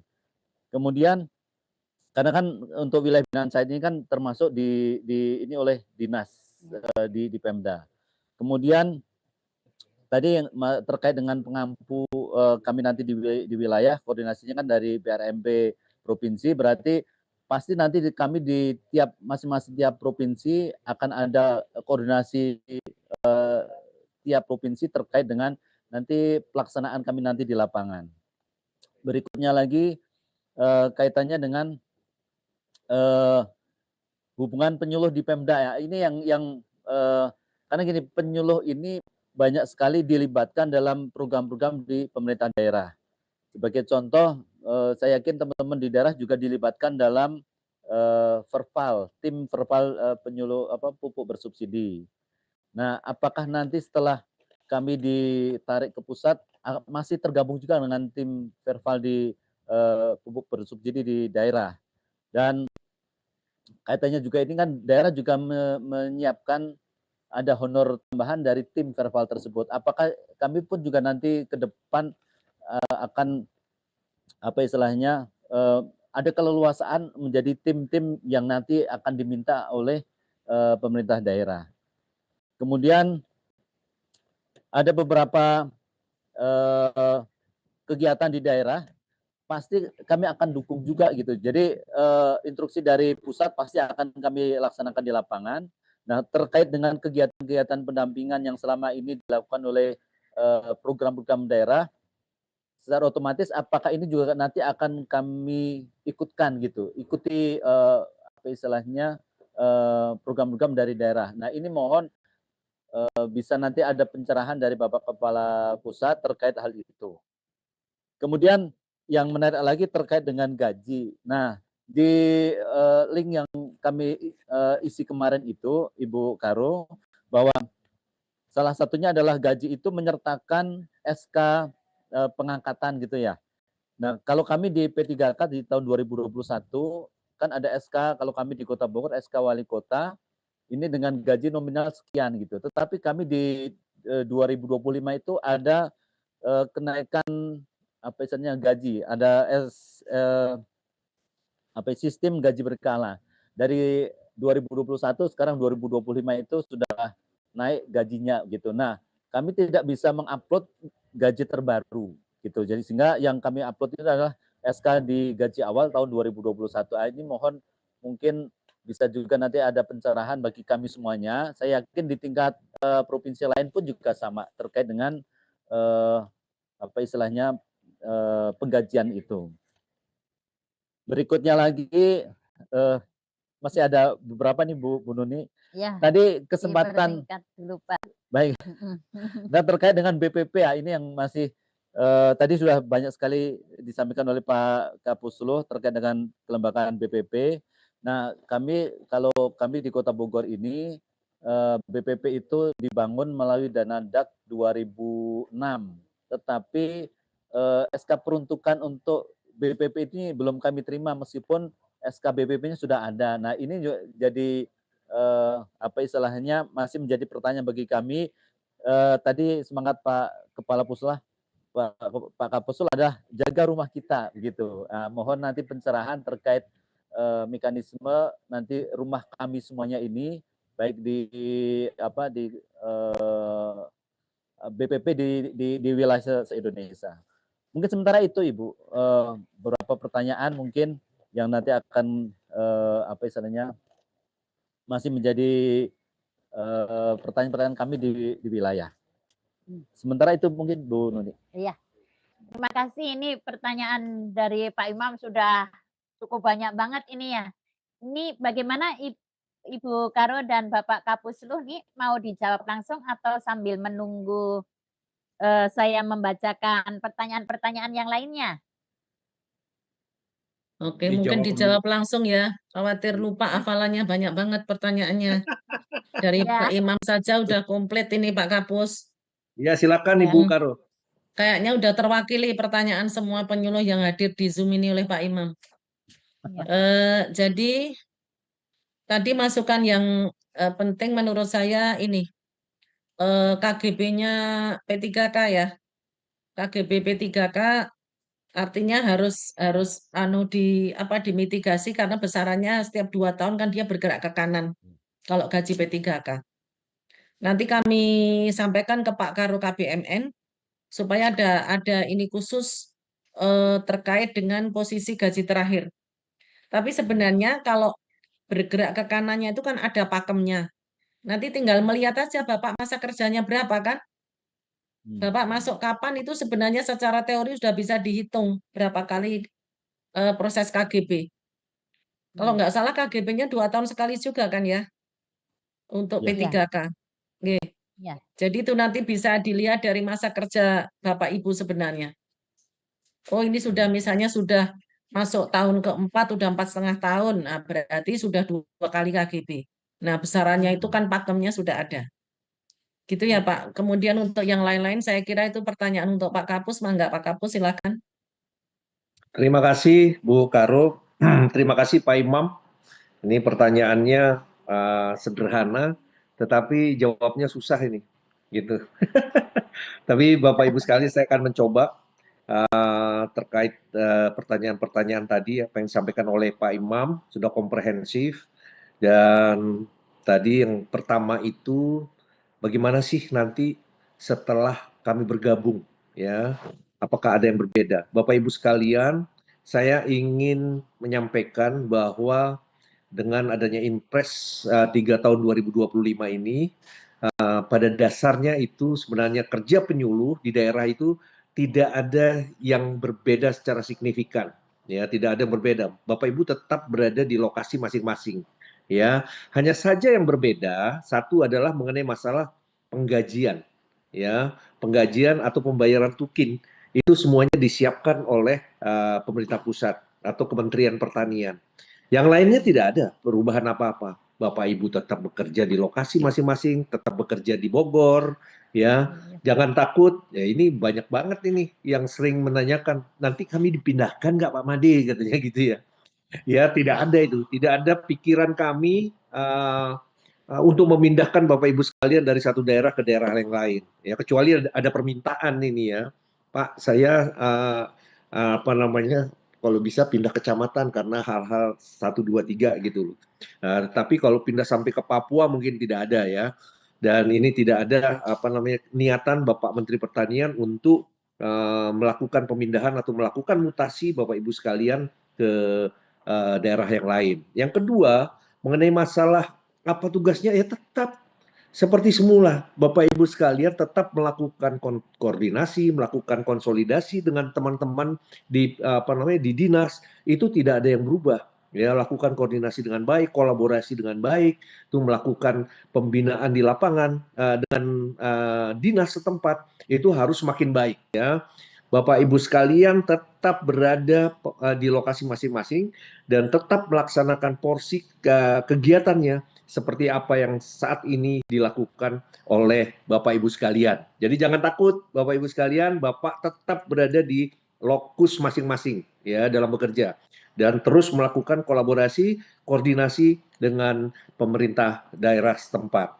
Ya, bagaimana kelembagaannya? Siapa yang menetapkan Wilbin? Ya nanti Bapak Ibu sekalian, kita berupaya Bapak Ibu sekalian untuk masa transisi ini nanti kita lekatkan satu orang Kelsey nanti di di co-working space kita yang berada di BRMP dan 2 Katimker nanti di kabupaten masing-masing Katimker, terus nanti akan ada di BPP masing-masing. Untuk Wilbin ya itu nanti kita akan siapkan nanti Kelsey-nya. Ya Kelsey akan melihat nanti ada 2 Katimker yang melaksanakan administrasi maupun teknis. Ya, mungkin nanti Katimker secara teknis ini nanti yang menangani teknis pelaksanaan penyuluhan di lapangan ini nanti akan membagi Wilbin di masing-masing penyuluh untuk tanggung jawabnya.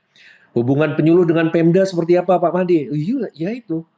Apakah bisa menjadi tim Verval dengan tim Pemda sebelumnya sehingga ini apakah tidak menyalahi? Tidak ya Bapak Ibu sekalian, bisa ya. Tadi saya katakan bahwa kolaborasi kita dengan pemerintah daerah ini harus semakin solid ya.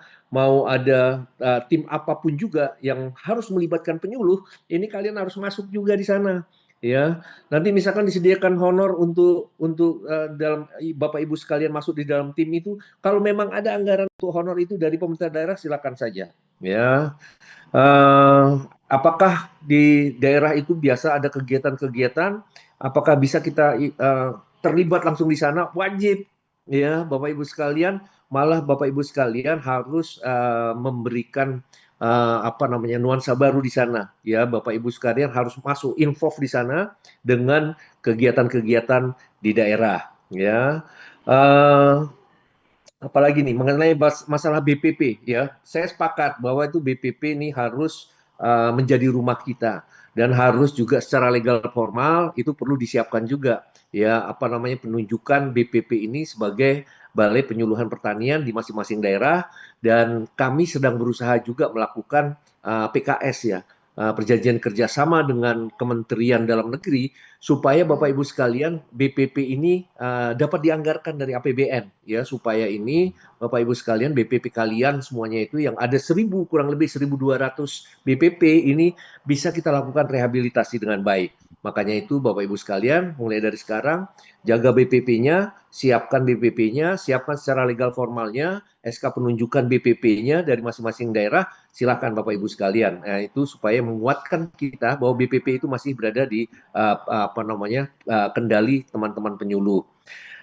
Itu mungkin itu Bapak Ibu sekalian, saya pikir tadi sudah terjawab semuanya. Mudah-mudahan Pak Imam sama teman-teman bisa melakukan koordinasi di lapangan untuk melaksanakan tugas-tugas selanjutnya. Demikian Bu Nuni yang dapat kami sampaikan.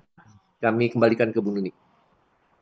Oke, terima kasih. Ini Pak Made jawabannya sudah menjawab sebagian pertanyaan dari Bapak Ibu penyuluh yang ada di chat kita. Ini sudah mulai terjawab tadi. Kemudian ini ada pertanyaan ini untuk Bu Biro USDMA. Bagaimana dengan cuti untuk haji dan cuti melahirkan, karena ada yang bulan Januari ini mau melahirkan, ini nanti bagaimana prosesnya.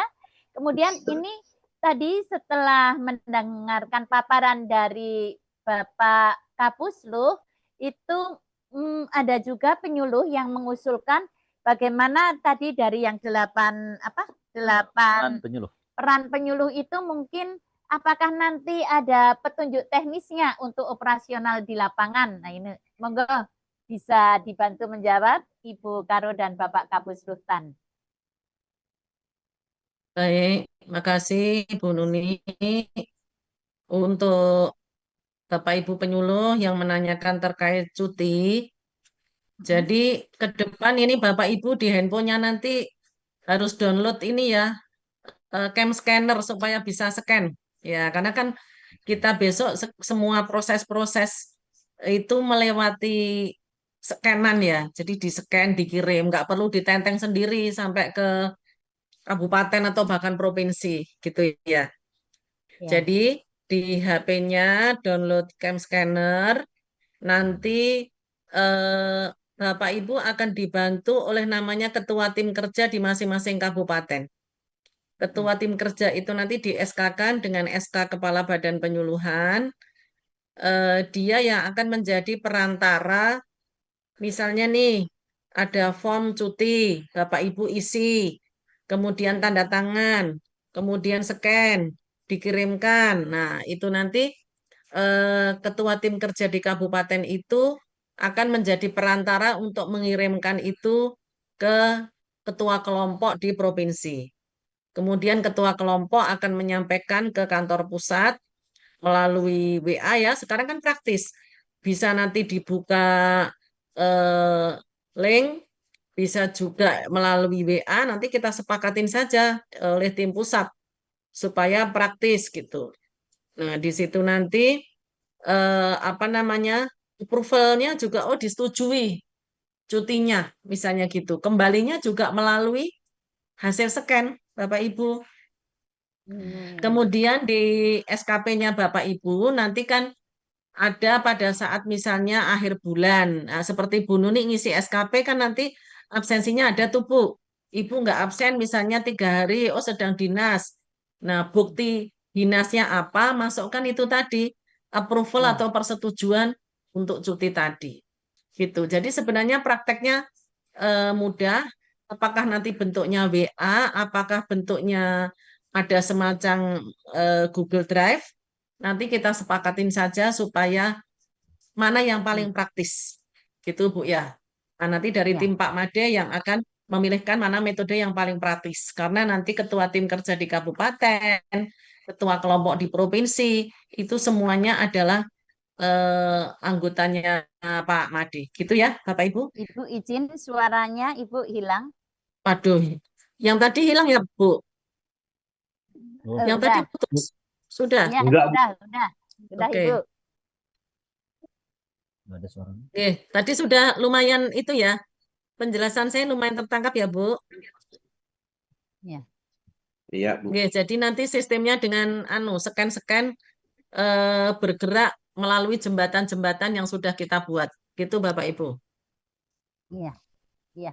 Terima kasih Ibu Bu Ida. Ini ada satu lagi titipan pertanyaan.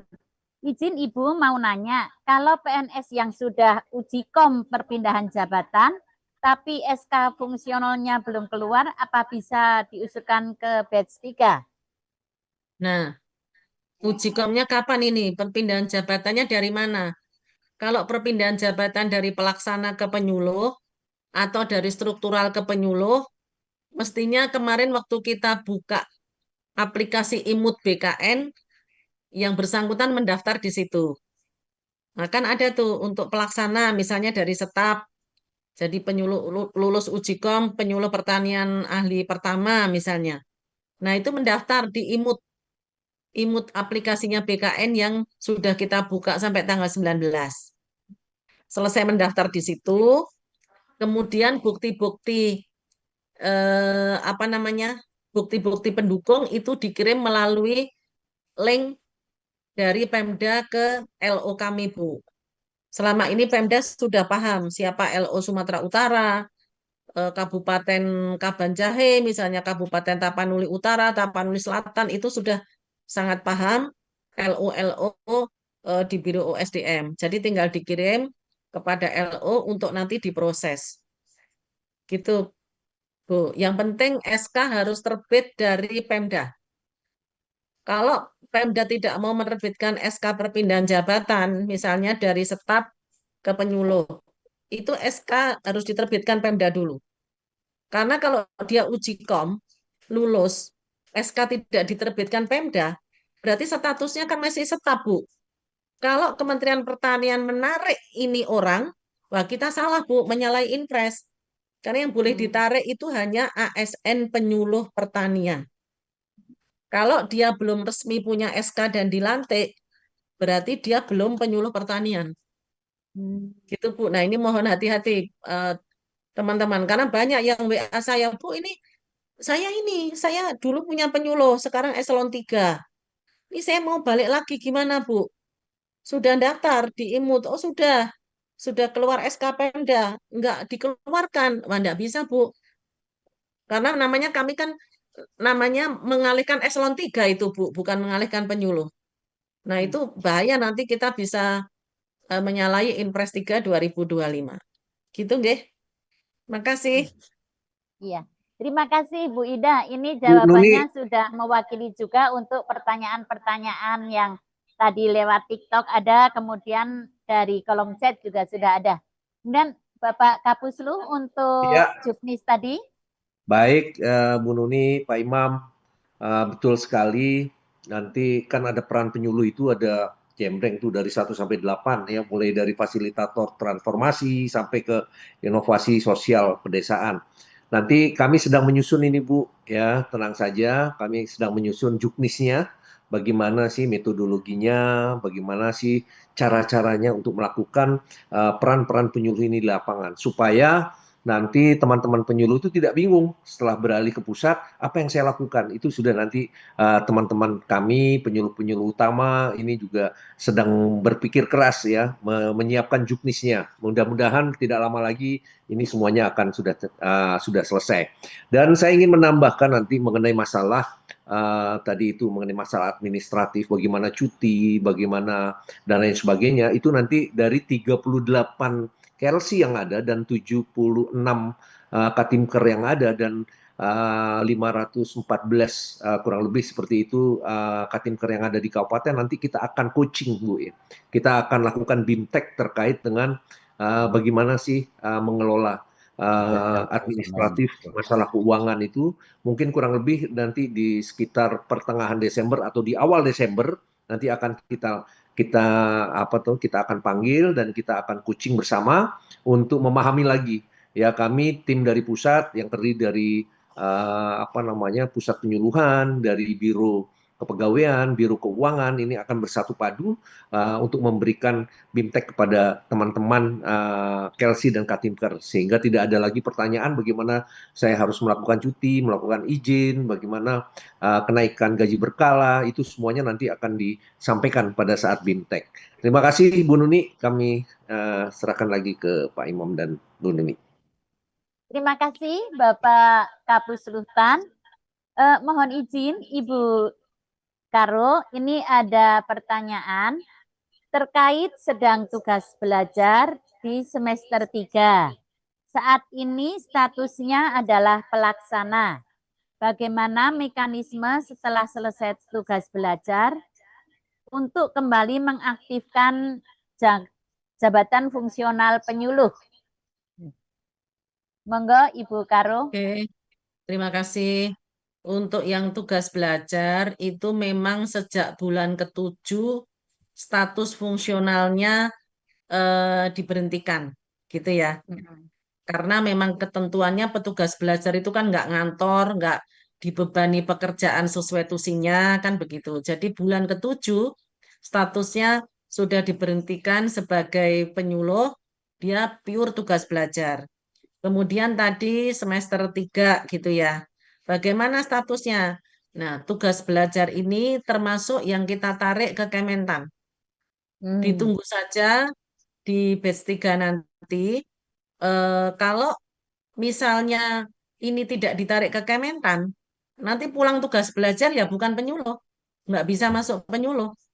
Karena jabatan penyuluh pertanian itu mulai awal Januari 2026 sudah tidak diperbolehkan lagi ada di Pemda. Jadi sebenarnya kalau Pemda sekarang menyampaikan, oh kami sudah nggak boleh ngangkat fungsional, sebenarnya selama syarat-syarat untuk kembali ke fungsional, misalnya eselon 3 Kabid, punya SK fungsional dulu, kemudian akan kembali lagi ke fungsional, masih memenuhi syarat, ada SK pemberhentian, SK fungsionalnya dulu masih laku, istilahnya gitu ya, itu bisa pengangkatan kembali. Pengangkatan kembali itu tidak perlu menggunakan pelantikan.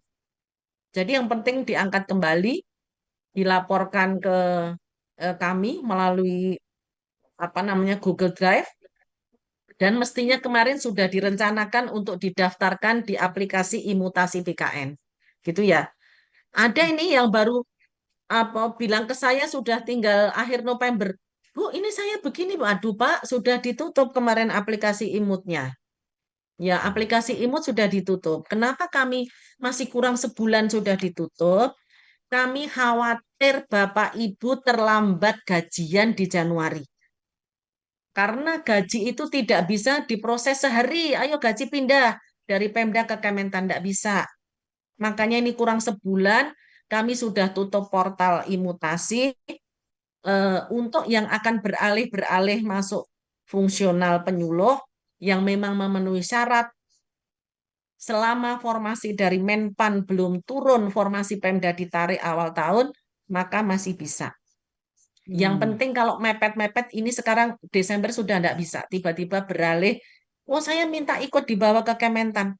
Kenapa begitu? Bapak Ibu kami sampaikan, pindahan Bapak Ibu, pengalihan itu tidak bisa permintaan orang per orang. Gitu ya. Jadi data itu kami peroleh dari si ASN BKN Bapak Ibu. Kalau Bapak Ibu di si ASN bunyinya masih kabit, di situ bunyinya mohon maaf masih misalnya kepala dinas, kami tidak bisa mengalihkan sampai dengan ada didaftarkan perpindahan status di aplikasi imutasi. Nah, imutasi ini kemarin kami buka Kamis, Jumat, Sabtu, Minggu, Senin, Selasa, sekitar seminggu. Tapi ternyata begitu imutasi tutup masih ada yang saya tiba-tiba berpikir mau pindah. Waduh, kalau pindah jangan mepet-mepet karena kami tidak bisa melayani pindah perorangan. Saya pindah, tapi data di CASN masih kabit, masih eselon 2 atau masih jabatan yang lain. Tapi minta pindah ini kurang sebulan. Nanti kalau ini data ini begini terus, gajian Bapak Ibu nanti yang 30.000, yang 37.000 bisa terancam molor. Nah, itu yang kita hindari. Kita berupaya supaya gaji tepat waktu, data rapi. Bapak Ibu boleh tanya ke keuangan bahwa amprah gaji, mendaftarkan gaji bulan depan, misalnya gaji Januari, itu harus sudah didaftarkan ke KPPN amprah gaji masuk sebelum tanggal 10. Jadi kalau sekarang misalnya nanti pertengahan Desember atau sekarang akhir bulan ada yang, saya pindah ya Bu, si ASN-nya bunyinya apa jabatannya? Gitu ya. Kalau jabatannya masih eselon 3, masih ini kami belum bisa. Jadi pindah ini atas dasar kami membaca data si ASN Bapak Ibu. Bukan kita minta, perorangan, Bu saya pindah ya. Hari ini SK saya terbit masuk ya Bu. Ikut dialihkan ya, enggak begitu. Ya karena kalau itu nanti permintaan pindahnya itu kami tulis surat ke BKN, kami tanda tangan semacam apa ya, SK persetujuan, BKN tanda tangan SK persetujuan, data dialihkan. Gitu ya. Jangan sampai kami nanti dikomplain Pemda. Loh ini eselon 3 saya kok dipindahkan? Masih eselon 3 gitu. Gitu ya Bapak Ibu. Hati-hati. Kami istilahnya harapan kami minggu ini kami sudah firm tidak ada data bergerak lagi. Kalaupun misalnya tadi ada pertanyaan, saya lulus S1 bulan Oktober kemarin bagaimana? Nanti kalau sudah perpindahan ke Kementan aja diurus untuk pencantuman gelar. Gitu ya, Bapak Ibu, supaya tidak mengganggu proses yang 37.000 sudah bergerak untuk input gaji. Terima kasih Bu Nuni. Ya, terima kasih Ibu Kepala Biro. Ini jawabannya sudah banyak juga nih Bu, soalnya banyak hal yang bertanya serupa ini di kolom chat dan yang melalui TikTok juga. Jadi sudah mulai terjawab. Iya. Baiklah Sobat Tani, karena waktu kita sudah mau berakhir, saya persilahkan satu orang penanya untuk raise hand. Coba host bisa memilihkan.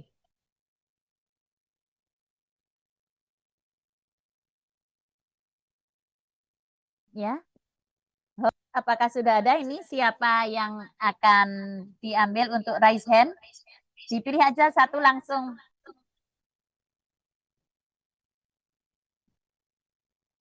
Ini dari BPP Kedungwaru, Kabupaten Tulungagung. Kami persilahkan satu orang penanya saja.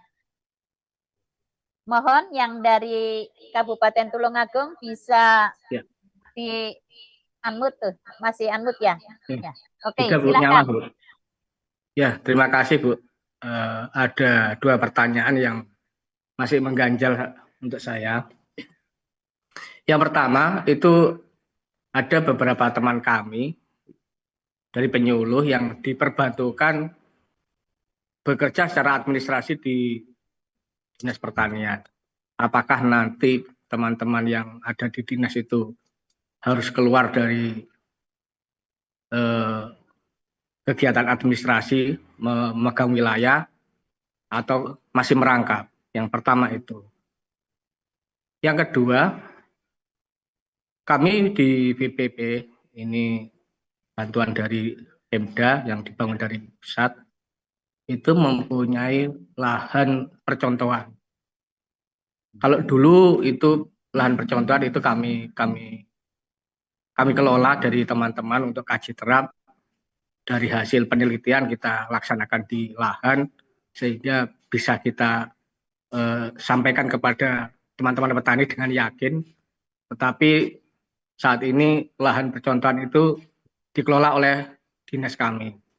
Ini nanti ke depannya apakah kami bisa mengelola lahan atau tetap dikelola oleh dinas?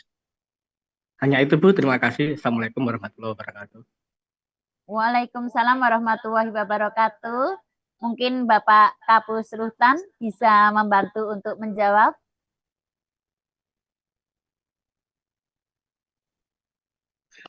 Baik, terima kasih dari Tulungagung ya, menanyakan apakah seorang penyuluh yang saat ini sedang membantu ya administratif di Dinas Pertanian, apakah dia keluar nanti dari Dinas Pertanian dan tidak melakukan kegiatan secara administrasi dan ada lahan percontohan untuk kaji terap, apakah bisa kita kelola itu ya, yang untuk memberikan inovasi-inovasi kepada petani.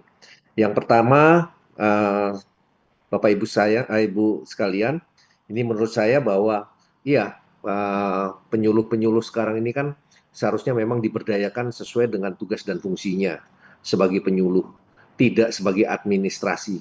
Ya, tusinya adalah menyuluh. Menyuluh itu bukan di kantor, tapi menyuluh itu adalah di lapangan. Ya, ini pendapat saya.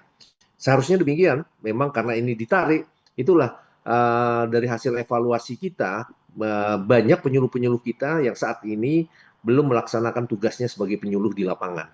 Ya, untuk itu dengan ditariknya ini dia nanti akan bisa kembali ke lapangan lah, gitu seperti itu ya. Itu dia harus kembali ke lapangan untuk melakukan penyuluhan karena di dadanya itu adalah tanggung jawab dia sebagai penyuluh. Mengenai masalah lahan percontohan untuk kaji terap, ini kan tinggal koordinasi saja. Ya, makanya tadi saya katakan bahwa kita harus tetap melakukan koordinasi, kolaborasi dengan dinas. Untuk apa? Supaya ini gampang dikomunikasikan ya. Tidak ada kesan bahwa wah ini saling mengklaim bahwa ini harus dikuasai oleh dinas atau oleh penyuluh, tapi ini kan harus dikomunikasikan. Toh juga ujung-ujungnya untuk siapa? Untuk petani kan, untuk kebutuhan petani, untuk peningkatan kapasitas petani ya, lahan uji terap ini. Saya berpikir adalah perlu kita lakukan komunikasi dengan baik ke dinas itu seperti itu. Mungkin demikian Bu, jawaban dari kami. Silakan Bu Karo, mungkin ada tambahan. Ibu Karo, apakah akan ada menambahkan? Oke, mungkin sedikit menambahkan, Bu Nuni, tadi pertanyaan dari Tulungagung. Jadi penyuluh pertanian ini memang dialihkan ke pusat untuk dimurnikan, Bu. Artinya tugas-tugasnya adalah mendukung program pembangunan pertanian di lapangan. Tugasnya tentu saja mendampingi petani dan kelompok tani, gitu ya Bu ya. Jadi nanti setelah awal Januari 2026, semua yang membantu administrasi di STAN harus sudah kembali ke lapangan. Nanti rencana kami semua penyuluh itu bagi habis di BPP. Jadi bagi habis di BPP, memang home base-nya adalah di BPP. Masalah dia punya Wilbin di mana nanti bisa diatur. Nanti diatur dari tim Pak Kapus untuk mengatur pembagian Wilbin, tapi intinya markasnya di BPP. Gitu Bapak Ibu. Tidak lagi administrasi di dinas. Nah, kalau tugas-tugasnya dikembalikan ke tugas teknis, Bapak Menteri Pertanian sudah merancang tugas-tugas untuk penyuluh. Ini memang ke depannya nampaknya polivalenitasnya akan Pak Imam akan dipertahankan, tapi dengan nanti diperkuat dengan peningkatan kapasitas. Jadi para Bapak Ibu para penyuluh tidak perlu khawatir, waduh saya nggak paham horti, saya nggak paham peternakan. Nggak masalah. Nanti masing-masing eselon 1 teknis kami akan memberikan pelatihan-pelatihan untuk peningkatan kapasitas. Toh sekarang pelatihan itu bisa dilakukan jarak jauh gitu ya, bisa dengan berbagai media. Jadi nggak perlu terlalu khawatir, insya Allah program pembangunan pertanian akan semakin lancar bersama penyuluh pertanian di lapangan. Terima kasih. Ya, terima kasih Ibu Kepala Biro. Ini sebelum berakhir mungkin ada pesan dari Bapak Kapus Rutan, kemudian nanti dari Ibu Biro, Kepala Biro, kemudian mungkin kalau ada Bapak KBBB Pustaka, tolong bisa memberikan pesan dan memberikan semangat kepada penyuluh. Kami mulai dari Bapak Kapus Rutan. Baik, terima kasih Bu Nuni. Saya ingin mengatakan bahwa hari ini tinggal 36 hari lagi ya menjelang tanggal 1 Januari 2026. Yang pertama, Bapak Ibu sekalian, mari tetap semangat ya, tetap semangat, jaga kekompakan Bapak Ibu sekalian di lapangan ya. Dan masalah-masalah administratif lainnya ini perlu segera dilengkapi karena waktunya itu berjalan terus Bu ya, berjalan terus.